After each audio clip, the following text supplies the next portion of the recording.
Hello everybody, welcome to Stock Box Business Standard analysis video. यहाँ पे हम analyse करते हैं बिजनेस न्यूज़पेपर्स और उनके आर्टिकल्स। तो अगर आपको शौक है बिजनेस न्यूज़पेपर्स पढ़ने का, उनके आर्टिकल्स को समझने का, तो इस चैनल को अभी सब्सक्राइब कर लीजिए। यहाँ पे हम कॉज और इफेक्ट को एनालाइज करेंगे कुछ इंटरेस्टिंग आर्टिकल्स के। ठीक है, तो इंटरेस्टिंग आर्टिकल्स हम ऐसे पिक करेंगे कि कौन से ऐसे न्यूज़ है जो इंपॉर्टेंट है, आपको पता होनी चाहिए, एंड इसका कुछ इम्पैक्ट आपकी लाइफ पे पड़ता है, या चाहे हमारी इकॉनमी में पड़ता हो किसी भी तरीके से। ये सारे आर्टिकल्स हम यहाँ कवर करेंगे। शुरुआत करते हैं आज के पहले आर्टिकल से। दो आर्टिकल्स हैं सब्सिक्वेंटली, हम लोग इसके बाद इससे ही रिलेटेड एक आर्टिकल भी डिस्कस करने वाले हैं, तो एक कनेक्टेड है। West Asia flare up, rattles equity rupee losses limited amid diplomatic efforts to contain the crisis. इसका मतलब क्या है, बिल्कुल सिंपल लैंग्वेज में हम समझेंगे। ठीक है, West Asia flare up, West Asia flare up क्या हो रहा है यहाँ पे, किसकी बात हो रही है यहाँ पे? ईरान की, इजराइल की, राइट। यहाँ पे लिखा है रॉयल्स इक्विटी एंड रुपी। इसका मतलब इक्विटी और रुपी का इन्होंने कुछ थोड़ा सा काम खराब कर दिया। ठीक है, इस हेडिंग का मतलब ये है। तो Indian equity benchmarks decline on Monday, मतलब इंडिया का जो स्टॉक मार्केट है ये नीचे आया, यहाँ गिरावट देखी गई जब ईरान ने अटैक किया इजराइल पे, जिसकी वजह से जितने भी इन्वेस्टर हैं जिन्होंने पैसे लगा रखे थे स्टॉक मार्केट में, वो स्टॉक से पैसा निकाल के किसी सेफ जगह लगाने लग गए। अब स्टॉक से और ज़्यादा सेफ क्या हो सकता है? बहुत सारी चीज़ें हो सकती हैं, जैसे गोल्ड हो गया, राइट, या फिर आप एफडी कर देंगे पैसा, इंटरेस्ट वाले बॉन्ड्स में बॉन्ड्स परचेज कर लेंगे, राइट। बॉन्ड्स यूजुअली परचेज करते हैं इन्वेस्टर्स। तो ये दोनों चीज़ें सेफर हैं कंपैरेटिवली। तो यहाँ पे अगर आप देखेंगे जो लॉसेज हैं ये कंटेन हो गई, मतलब रुक गई। ऐसा नहीं कि मार्केट नीचे ही करता रहा, क्योंकि जितने भी इन्वेस्टर्स हैं, कई सारे इन्वेस्टर्स ने ये जो कंसर्न्स हैं इन्हें बताया कि हम इन्हें ओवर एस्टिमेट कर रहे हैं, और डिप्लोमेटिक एफर्ट्स हर कंट्री डाल रही है कि ये सारे जो भी एस्केलेशंस हैं ये ना हो, ठीक है, और मामला सुलझ जाए।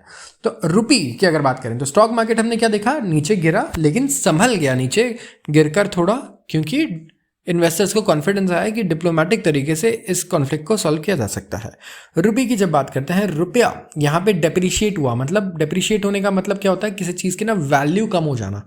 जैसे आप कार लेते हैं, 1 साल बाद 10 लाख की कार आज आपने ली है, तो क्या 10 लाख की होगी? नहीं, ये प्राइस अपने आप नीचे आ जाएगा, चाहे आप यूज़ करें या ना करें। अगर बेचने जाएंगे तो नीचे ही आपको बेचनी पड़ेगी जिस दाम से आपने खरीदा था। तो ये होता है डेप्रिसिएशन। रुपया कैसे डेप्रिशिएट हो गया? रुपये की वैल्यू अगेंस्ट डॉलर नीचे आ गई। ठीक है, रुपये ने लो बनाया 83.45 पर डॉलर का मंडे को, लेकिन जो दूसरी एशियन करेंसीज है उनसे तो बढ़िया ही परफॉर्म किया। भले ही नीचे था, कमज़ोर था, लेकिन इतना नहीं था जितनी बाकी कंट्रीज की करेंसीज थी। गोल्ड की अगर बात करें तो यहाँ पे गोल्ड क्या है, अभी हमने डिस्कस किया, एक सेफ एसेट है। ठीक है, तो यहाँ पे गोल्ड अभी देखेंगे आप, अभी लाइफ हाई पे चल रहा है, 72-73,000 के आसपास चल रहा है। ठीक है, तो बहुत ही बढ़िया हमें परफॉर्मेंस देखने को मिला है गोल्ड में। इसके बाद अगर बात करें कि इंडिया में जो 10 ईयर गवर्नमेंट बॉन्ड है, अब हमने बॉन्ड्स की बात की थी, हमने बोला बॉन्ड्स ना एफडी की तरह होता है, ऐसे मान के चलिए। बेसिकली आपको फिक्स इंटरेस्ट मिलता है इस पर, ठीक। तो ये सेफ होंगे अगर इंटरेस्ट मिल रहा हो, भी गवर्नमेंट दे रही है ना। तो इन्वेस्टर्स ने क्या किया, रिस्क की जगह से पैसा निकाला, गोल्ड में लगा दिया, दूसरा कहाँ लगा दिया, बॉन्ड्स में। बॉन्ड्स भी सेफ होते हैं, क्योंकि तो इंडियन बॉन्ड्स में तो ज़्यादा यील्ड में फ़र्क नहीं पड़ा, लेकिन यूएस के ट्रेजरी बॉन्ड यील्ड में 11 बेसिस पॉइंट्स की बढ़त देखी गई। तो यूएस में अगर आप 10 ईयर बॉन्ड यील्ड, अगर बॉन्ड देखिए, मुझे लगता है कई लोगों को नहीं समझ में आता होगा, तो आप अगर चाहते हैं तो कमेंट कीजिए, मैं आपको अलग से एक वीडियो में समझा दूंगा कि बॉन्ड्स होते क्या हैं। ठीक है, क्योंकि ये आर्टिकल्स में आते रहेंगे, तो अगर लोगों को पता है तो बहुत बढ़िया है, लेकिन अगर नहीं पता है तो मुझे बता सकते हैं।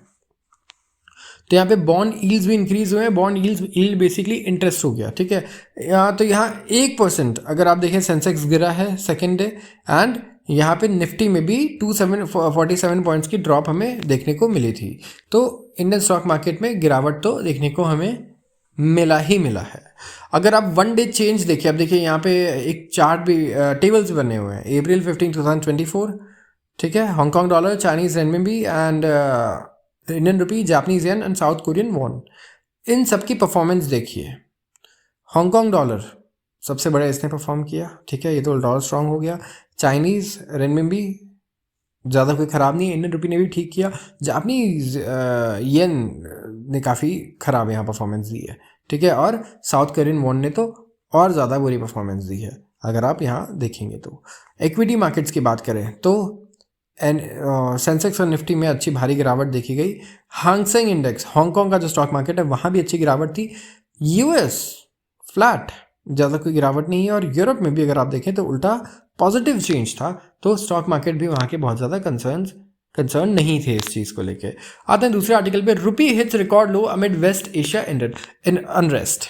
मतलब रुपया रिकॉर्ड लो पर आ चुका है वेस्ट एशिया में जो अनरेस्ट है इसकी वजह से। तो अब इसे थोड़ा इन डेप्थ में डिटेल हम लोग डिस्कस करते हैं, ठीक है। रुपया कितने पे सेटल हुआ है? 83.45 पे। और हमने देखा कि जापानीज येन वगैरह ने और ज़्यादा बुरा परफॉर्म किया है। तो इंडियन रुपी, चाइनीज़ renminbi और उसके अलावा हांगसेंग मैं कह रहा हूँ हांगकांग डॉलर, ये तीन स्ट्रांग रहे और हांगकांग डॉलर तो उल्टा और बढ़ गया है, ठीक है। तो यहाँ पे अगर आप देखें तो वेस्ट एशिया में जो भी टर्मियल हो रहा है, ठीक है, जो भी इश्यूज हो रहे हैं, इसकी वजह से रुपया क्यों कमजोर हो रहा है, क्या रीज़न होगा? नंबर 1 रीज़न क्या है? सबसे पहले आप देखिए, डॉलर को दुनिया की सबसे स्ट्रांगेस्ट करेंसी मानी जाती है। तो जब मैंने आपको बताया कि स्टॉक मार्केट से लोग पैसा निकाल के सेफ जगह लगा रहे हैं, गोल्ड में लगा रहे हैं या बॉन्ड्स में, तो करेंसी भी ऐसी चीज़ है, ठीक है। तो जब लोग पैसा जो है वो डॉलर में रखना ज़्यादा प्रेफर करेंगे rather than any other currency, क्योंकि डॉलर सबसे स्ट्रांग माना जाता है। वॉलेटिलिटी भी अगर रही, कुछ भी हुआ, कोई करेंसी क्रैश भी करेगी तो डॉलर की क्रैश करने के चांसेस बिल्कुल सबसे कम है, ठीक है। तो यहाँ सेफ क्या है? डॉलर। तो जिसकी वजह से क्या है, रुपया ऑलरेडी कमज़ोर होता हुआ आपको दिखेगा, राइट।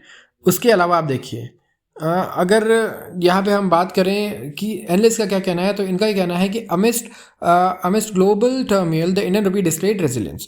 ग्लोबल टर्मियल है, उतार चढ़ाव है, इसके बावजूद रेजिलियंस दिखा रहा है रुपी, ठीक है, स्ट्रांग ही है, बहुत ज़्यादा कोई कमज़ोरी नहीं दिखा रहा है, जबकि लग रहा था कि बहुत ज़्यादा वॉलेटाइल होगा, ठीक है। तो यहाँ पे अगर आप देखें, यूएस डॉलर भी स्ट्रांग है। क्रूड ऑयल, ठीक है, क्रूड ऑयल की जो वीकनेस है ये ऑफसेट करेगी गेन्स को, ठीक है, क्योंकि क्रूड ऑयल के दाम यहाँ पे हमें बढ़ते हुए दिखेंगे, राइट। क्योंकि क्रूड ऑयल वहीं से ट्रांसपोर्ट होता है जहाँ पे ईरान सिचुएटेड है, जहाँ पे इजराइल सिचुएटेड है, और वहाँ अगर उतार चढ़ाव आएंगे तो हमारे जो मरीन बिजनेस है उन्हें अफेक्ट पड़ेगा, और जो वहाँ से ऑयल लेकर आ रहे हैं ऑफकोर्स उन्हें काफ़ी ज़्यादा ब्लॉकेड देखना पड़ेगा, और वहाँ पे कॉस्ट भी बढ़ जाएगा ट्रांसपोर्ट करने का, राइट। ऐसी जगहों से अगर ट्रांसपोर्ट करेंगे आप, तो इंडिया का इंपोर्ट बिल बढ़ेगा। इंपोर्ट बिल हम किस में पे करते हैं? डॉलर्स में पे करते हैं। तो हमें डॉलर बाय करना पड़ेगा, रुपया सेल करना पड़ेगा। तो ये रीज़न है कि रुपया वैसे भी कमज़ोर होगा अगर आप फ्यूचर की बात करें तो, ठीक है। तो करंट कैलेंडर ईयर में अगर आप देखें तो इंडियन रुपी जो है ये सबसे स्टेबल करेंसी रही है आफ्टर बांग्लादेश टका and Hong Kong dollar. Rupee depreciate हुए 0.3% से करंट कैलेंडर ईयर में, जबकि अगर आप देखें बांग्लादेश टका और हांगकांग डॉलर को, तो ये डिप्रिशिएट हुआ 0.1 और 0.2% से।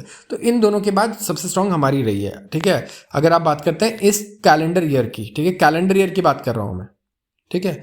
आरबीआई लाइकली इंटरवीन करेगा फॉरेन एक्सचेंज मार्केट में डॉलर सेल्स से। अब आरबीआई क्या कर रहा है यहाँ पे? देखिए, रुपए की वैल्यू गिर रही है, इसको कैसे बचाया जा सकता है? आप रुपए को बाय कीजिए, जितना ज़्यादा आप उसके बाय करेंगे उसकी वैल्यू उतनी बढ़ेगी। किसी चीज़ की डिमांड ज़्यादा होती है तो प्राइस भी उसका ज़्यादा होता है। तो प्राइस को हमें रुपए को मजबूत करना है, रुपए बाय करेंगे, डॉलर को सेल करेंगे। तो डॉलर को सेल करेंगे तो क्या होगा? आरबीआई यहाँ डॉलर को सेल करेगी, जिसकी वजह से डॉलर की सप्लाई बढ़ेगी, डॉलर का वैल्यू नीचे आएगा, तो अपने आप रुपए की वैल्यू ऊपर ही जाएगी रिलेटिव बेसिस में, ठीक है। तो ये काम किसका है? रिजर्व बैंक ऑफ इंडिया का है, सेंट्रल बैंक, ठीक है। सेंट्रल बैंक यहाँ इंटरवीन करती है। तो यहाँ पे अगर आप देखें CME की फेड वॉच टूल को, तो सिर्फ 25% ट्रेडर एक्सपेक्ट करते हैं कि यूएस फेडरल रिजर्व्स अब ब्याज दर को घटाएगा जून में, ठीक। और इस बार सबको लग रहा था 3-4 रेट कट आ सकते हैं, ब्याज दर के घट सकते हैं बहुत ही अच्छे बड़े मार्जिन से यूएस में। अब सबकी आशंकाएं यहाँ कम होती दिख रही है, बढ़ती हुई दिख रही है कि हो सकता है अब सिर्फ 2 ही रेट कट्स हों। रेट कट्स मतलब ब्याज दर सिर्फ 2 बार घटे इस बार। और क्या होगा उससे? यहाँ पे बोरोइंग कॉस्ट ज़्यादा कम नहीं होगी और इकोनॉमी में एक्सपेंशन उस तेज़ी से नहीं हो पाएगा जिस तेज़ी से लोग एक्सपेक्ट कर रहे थे यूएस में। आते हैं अगली खबर पे, यह है Apple loses top phone maker spot to Samsung. Apple smartphone shipments गिरे हैं 10% पहले क्वार्टर में 2024 के, क्योंकि यहाँ पे एंड्रॉयड से कंपटीशन बहुत बढ़ गया है। ठीक है, global smartphone shipments, overall smartphone globally 7.8% ज़्यादा बिके हैं। ठीक है, अगर आप देखें यहाँ पे, और जनवरी से मार्च में सैमसंग के पास 20.8% मार्केट शेयर रहा है। जितने भी फ़ोन बिके हैं उसमें से 20.8% किसके हैं? सैमसंग के। तो नंबर 1 स्पॉट किसने ले लिया? सैमसंग ने। आईफोन मेकर मतलब एप्पल को ये सेल्स डिक्लाइन क्यों देखना पड़ा है? दिसंबर में तो काफ़ी अच्छा इनका रहा है, स्ट्रॉन्ग परफॉर्मेंस रहा था। ठीक है, सैमसंग को इन्होंने ओवरटेक कर लिया था, वर्ल्ड दुनिया के नंबर 1 फ़ोन मेकर बन गए थे। ठीक, लेकिन यहाँ पे हमें दिखा कि जो दूसरे चाइनीज़ ब्रांड्स हैं ये भी अच्छा गेन कर रहे हैं, और ये भी ऑफकोर्स एप्पल से उनका मार्केट शेयर ले रहे हैं, जैसे कि Huawei.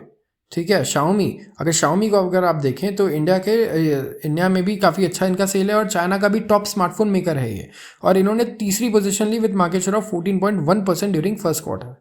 South Korea, Samsung, South Korea की कंपनी है सैमसंग, इन्होंने लेटेस्ट अपना फ्लैगशिप फ़ोन निकाला है सैमसंग गैलेक्सी S24। ठीक है, जिसके अभी तक 60 मिलियन फ़ोन्स बिक चुके हैं। ठीक है, तो अच्छे खासे फ़ोन्स इसमें बिक चुके हैं, और काफ़ी महंगा फ़ोन भी है। राइट, इट्स नॉट कि इट्स अ चीप फ़ोन, काफ़ी एक्सपेंसिव फ़ोन है। इवन आईफोन के मॉडल से भी ज़्यादा एक्सपेंसिव आपको देखने को मिल जाएगा कि S24 सीरीज़ के फ़ोन है, और ये ऑलरेडी कितना बेच चुके हैं? 60 million, which is a lot. 1 million कितना हो गया? 10 लाख। ठीक है, तो यहाँ पे आप देख सकते हैं 6 करोड़ फ़ोन्स वो ऑलरेडी बेच चुके हैं, वो भी सैमसंग गैलेक्सी S3 सीरीज़ के। तो पहले क्वार्टर में एप्पल ने कितने शिप किए थे फ़ोन्स? 50.1 million iPhone. ठीक है, एंड पहले कितना था इसके? ये था 55.4। तो यहाँ 10% की गिरावट हमें देखने को मिली सेम पीरियड में। और जो चाइना में शिपमेंट्स थी एप्पल की, वो भी कम हुई है, 2.1% यहाँ कम हुई है। तो एक चेंजिंग ट्रेंड देखने को मिल रहा है। अब हमें देखना होगा कि जो रेस है, सबसे पहले अब ये रेस यहाँ AI की भी हो चुकी है। अब स्मार्टफोन्स में भी जो नया द नेक्स्ट बिग थिंग है, हमें लगता है वो होगा आर्टिफिशियल इंटेलिजेंस, कि आपका फ़ोन कितनी और AI की फीचर्स एग्जीक्यूट कर पाता है, इम्प्लीमेंट कर पाता है, और आपकी लाइफ को और बेटर बना पाता है। ये हमें देखना होगा। तो आज के लिए बस इतना ही। अगर आपको वीडियो पसंद आई हो तो ज़रूर इसे लाइक करें, और चैनल को सब्सक्राइब करना बिल्कुल ना भूलें। आप सबका बहुत बहुत धन्यवाद।